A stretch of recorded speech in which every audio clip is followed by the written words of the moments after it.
سلام بینندگان ارجمند، صبح بخیر. برنامه نوید بامدادی است از رادیو آزادی تقدیم شما می شود. امروز چهارشنبه 15 اپریل است و ساعت به وقت شهر پراگ 7 صبح. در چند دقیقه دیگر خبرهای آخری تاجیکستان و جهان را به شما خواهم گفت.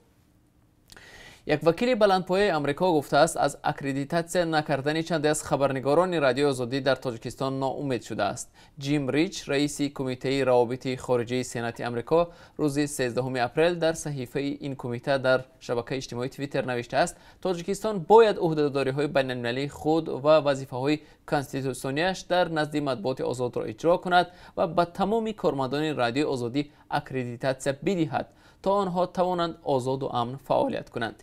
ابراز ناامیدی جیم ریچ از آن سبب است که وزارت امور خارجه تاجیکستان تا کنون به 8 نفر از کارمندان رادیو آزادی از جمله مدیر موقتی نمایندگی آن در تاجیکستان اکریدیتاسیا و یا پروانه کار نداده است. رادیو آزادی با وجود درخواست‌های به تکرار درباره اجازه فعالیت به چندی از خبرنگارانش هیچ پاسخی از وزارت کارهای خارجه تاجیکستان نگرفته است. جیم ریچ همچنین در نوشته‌اش در توییتر از نامه‌اش به عنوان امام علی رحمان پرزیدنت تاجیکستان در ماه اکتبر سال 2019 یادآور شده است که در آن همراه با 3 سناتور دیگر آمریکایی از رفتار مقامات با خبرنگاران رادیو آزادی و به آنها ندادن اجازه و یا پروانه کار اظهار نگرانی عمیق کردند. در نامه از روز 25 اکتبر گفتند درست حل نشدن مسئله فعالیت خبرنگاران رادیو آزادی میتواند عکس العمل در تقویت مناسبت‌ها میان آمریکا و تاجیکستان با وجود آورد. سناتورها اظهار داشتند که بسیار مهم است که تاجیکستان به رادیو آزادی و دیگر رسانه‌ها اجازه دهد که آزادانه فعالیت کنند. پیوندان یک جوان از ناحیه تیمورملیک ادعا دارند که او بیماری جگر است و نمایندگان مقامات مجبوری او را به ارتش بردند. مسئولان کمیساریات حربی ولایت ختلان به ارتش جلب شدن نورعلی حیدروی 24 ساله را تصدیق میکنند، اما میگویند درباره بیماری او اطلاع نداشتند. به نقل نزدیکانش نورعلی حیدروف ساکن جماعت کنگورتی ناحیه تیمورملیک ماه ینور امسال برای طبابت جگر از شهر سنت پتربورگ به تاجیکستان بازگشت. در اینجا طبابت گران بود، خواست در تاجیکستان ارزانتر معالجه گیرد و همزمان مادر و خواهرهایش را ببیند.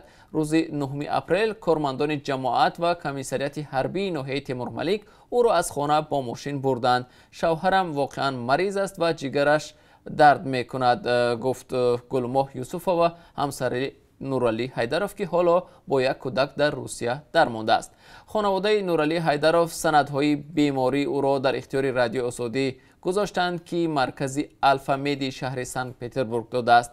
در آن پزشکان بیماری جگر بودن نورعلی حیدروف را تصدیق کردند، اما در حکومت ناحیه تیمورملیک به رادیو آزادی گفتند درباره کسلی جوان خبر نداشتند. در تاجیکستان دعوت به خدمت در ارتش سال 2 بار بهار و تیر ماه صورت میگیرد و در هر دعوت هزارها جوانی از 18 تا 27 ساله به خدمت عسکری جلب می شوند. ساکنان شکایت دارند که فرزندان آنها توسط سرباز شکار و یا ابله مجبوری به ارتش برده می شوند. عظیم ابراهیم معاون نخست وزیر تاجیکستان آخر ماه ینور امسال هنگام نتیجه گیری از دعوت تیرماهی دعوت به ارتش از کار کمیسیه های طبی تنقید کرد. سرباز شکار را عملی نامطلوب توصیف کرده بود. دست کم 15 شهروند تاجیکستان در روسیه که در میانشان مهاجران کاری نیز هستند به ویروس کرونا مبتلا شدند. مقامات میگویند جای واهمه نیست، چون در روسیه هزاران نفر مبتلای کرونا ویروسند، اما برخی از مهاجران از دسترسی نداشتن به خدمات طبی در روسیه شکایت دارند. یک مقام بلندپایه در سفارت تاجیکستان در روسیه روز 14 اپریل به شرط ذکر نشدن نامش گفت طبق آمار احتمالی آنها گرفتاری دست کم 15 نفر از شهروندان کشور در روسیه با بیماری کووید 19 تصدیق شده است. این رقم به گفته مسئول سفارت تاجیکستان میتواند از این هم بیشتر باشد. به گفته دیپلمات تاجیک چند نفر از مهاجران سرایت شده تاجیک بهبود یافته، چند دیگر در بیمارخانه ها بستری می باشند. مقامات در تاجیکستان میگویند تا حال یگان مورد گرفتار شدن ساکنان ثبت نشده است. تفصیلات این خبر را بیننده ارجمند در سامانه رادیو آزادی www.azadi.org می توانید مطالعه کنید. اداره مسلمان‌های ازبکستان فتوای خواندن نماز را در ماه رمضان در دوره وبای ویروس کرونا صادر کرد. طبق این فتوا در مسجدها ادای نماز منع شده، شنیدن قرآن طریق اینترنت به راه مانده می شود. در خبری که روز 13 اپریل در سامانه اداره مسلمان‌های ازبکستان نشر شد آمده است این موضوع را با اداره معنوی مسلمان‌های قزاقستان و قرقیزستان بررسی و فتوای مشترک صادر کردند. از مسلمان‌های ازبکستان دعوت شده است که با هدف رعایت کرانتین ادای نماز و قرائت قرآن را در خانه انجام بدهند. قرائت قرآن همزمان طریق اینترنت ریز به راه مانده می شود. افطار می توانند تشکیل کنند و از مسلمانان خواهش کرده شده است خرج افطار را به کارهای خیریه صرف نمایند. برنامه‌های رمضانی پیوسته طریق تلویزیون و اینترنت نیز در ازبکستان پخش خواهد شد. پرزیدنت ایالات متحده آمریکا دونالد ترامپ با اشاره به واکنش سازمان جهانی تندرستی نسبت پاندمی کرونا ویروس میگوید او به مأموریتش دستور داده است از پرداخت حق عضویت در این سازمان خودداری ورزد. ترامپ شام 14 اپریل تاکید کرد که سازمان جهانی تندرستی در اجرای وظیفه‌های اساسیش ناکام بود و باید برای این عملش پاسخ گوید.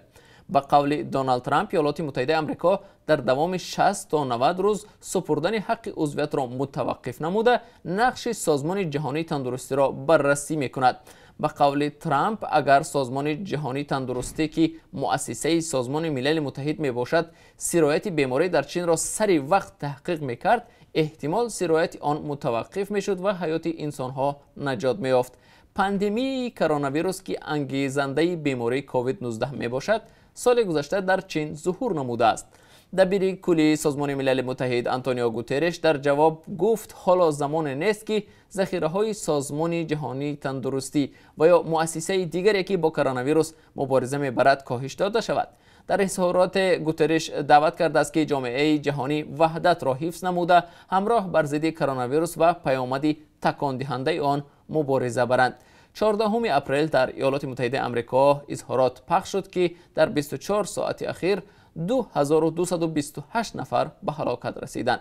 دانشگاه جان هاپکینز که پاندمی کرونا ویروس را پیگیری می‌کند با نشر این خبر افزوده است که در ایالات متحده آمریکا بیش از 600,000 نفر گرفتار کرونا ویروس می‌باشند و بیش از 25700 نفر به هلاکت رسیدند. حکومت افغانستان میگوید با هدف بهبود امنیت در شهر کابل تا مدت معین استفاده موتورسیکل و موتورولرها را منع میکند. سخنگوی وزارت امور داخلی افغانستان طارق آریان گفت اکثر جنایت‌های پایتخت افغانستان از جمله کشتارهای هدفمندانه با استفاده از موتورسیکل‌ها صورت میگیرند. استفاده موتورسیکل، سکوتر و یا موتورولرها در کابل زیاد است. وزارت امور داخلی افغانستان تصمیم گرفته است که واسطه افرادی که باز هم موتورسیکل میرانند مصادره خواهد کرد. به قول وزارت امور داخلی رانندگانی که در دوره کرانتین در خدمت هستند یعنی غذا و یا چیزی دیگر انتقال میدهند از این دستور استثنا میباشند. وزارت کارهای خارجه قزاقستان روز 14 اپریل خبر داد که بعد نشر مقاله در یک سامانه چینی اعتراض بیان کرده است. مؤلف مقاله می نویسد که قسمت بیشتری مرز امروزه قزاقستان با چین تعلق دارد. به نوشته مؤلف قزاقستان معاصر حدود را اشغال کرده است که تاریخاً سرزمینی چین است. در وزارت کارهای خارجه قزاقستان با سفیر چین در این کشور جان سیاو ملاقات برگزار شد که در رفت آن نسبت مقاله چرا قزاقستان تلاش برگشت به چین را دارد اعتراض بیان گردید. خبر داده است وزارت کارهای خارجه قزاقستان. جانب‌ها در پایان نشست توافق حاصل کردند که در سمت نشر اطلاع و وسایط اخبار عامه همکاری زیچ را به راه می‌مانند. وزارت کارهای خارجه قزاقستان همزمان خبر داد که سفارت این کشور در پکین به وزارت کارهای خارجه چین نوت اعتراضی ارسال کرده است. چین چهارمین سرمایه‌گذار بزرگ قزاقستان و سومین قرض‌دهنده بزرگ برای این کشور به حساب می رود. قزاقستان به چین مواد خام صادر می کند و حدود آن کشور را برای عبور و مرور نیز استفاده می برد. بینندگان ارجمند، در پایان این نشر نوید بامدادی با درخواست شما همچنان نظری داشتیم به قرب ارز خارجی در بازار تاجیکستان. بنابر قربی که امروز از جانب بانک ملی تاجیکستان معین شده است، $1 آمریکایی 10 سامانی و 24 درم، 1 یورو واحد پولی اتحاد اروپا 11 سامانی و 23 درم ارزش دارد. امروز قرب 1000 روبل روسی 139 سامانی تعیین گردیده است. روز خودش داشته باشید. برنامه‌های نو و جالب ما در پیشند، ما را همراهی کنید.